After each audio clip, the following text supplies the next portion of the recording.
Assalamualaikum dan selamat pagi. Pagi ini saya nak cerita sikit atau kongsi sedikit info dan knowledge tentang pellet ataupun kayu pellet. So kat depan saya ni ada beberapa jenis, bukan beberapa jenis lah, ada banyak pellet. Nak kata beberapa jenis tu mungkin ada dalam 2-3 jenis saja kot. Okey, so seperti yang kita tahu, pellet ni digunakan pada asalnya untuk meletak barang, dan design dia yang dibuat macam ni sebab untuk memudahkan forklift masuk dia punya tangan tu dalam bawah pellet ni lah.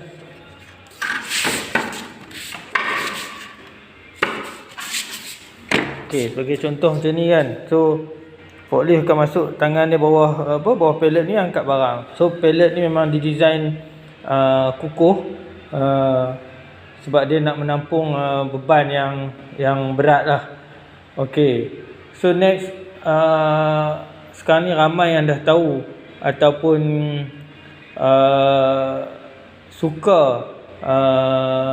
involve dengan pellet ni sebab pellet ni banyak kegunaan dia. Maksud dia kegunaan dia selain daripada yang kegunaan tadilah untuk meletak barang, especially pellet-pellet yang second hand.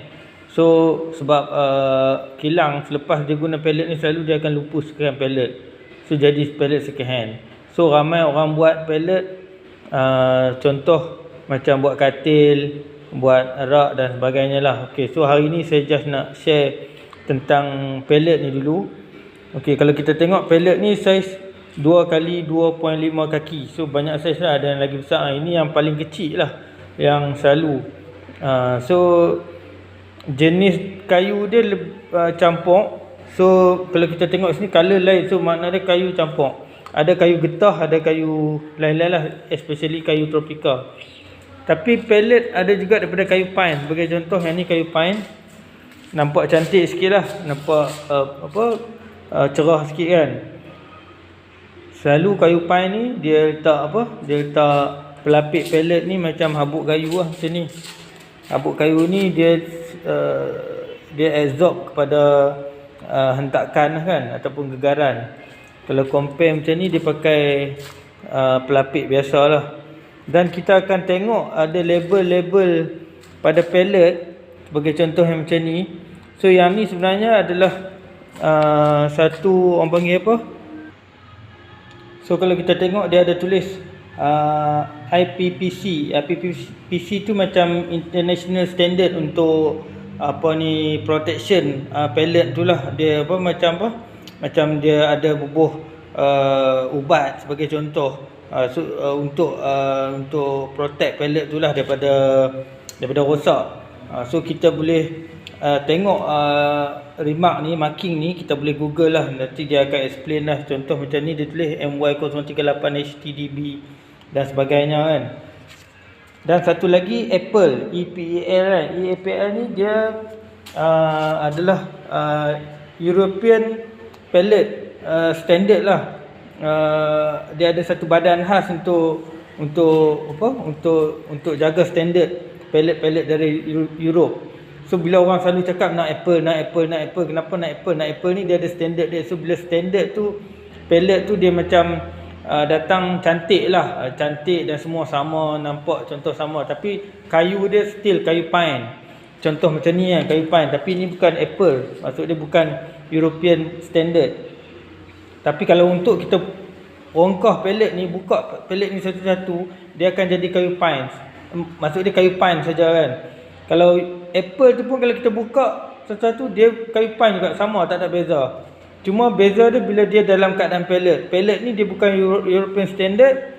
So nampak macam tak berapa standard sangatlah dia punya dia punya susunan tu, dia punya buatan tu.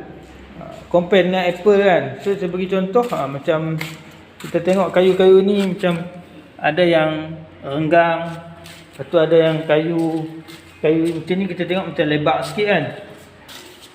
So yang belakang dia ni lebar sikit. Tapi yang ni nampak macam kecil kan, kecil sikit. So itu dia tak ada standard.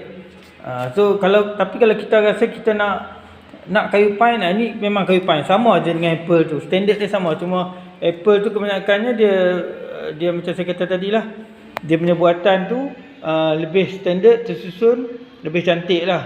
Tapi kalau kita nak pecahkan, ambil kayu je, semua sama je kayu pine. Lepas tu satu lagi, bila orang tanya pellet ni dah ketam, pellet memang kita tak ketam.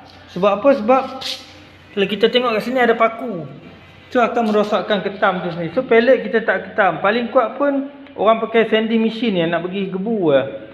Kecuali pellet tu kita dah buka, kita ambil kayu satu-satu, itu dia nak ketam ke apa semua, itu terpulang lah. So macam kayu-kayu biasa ni macam nampak macam tak apa cantik sangat lah. Dia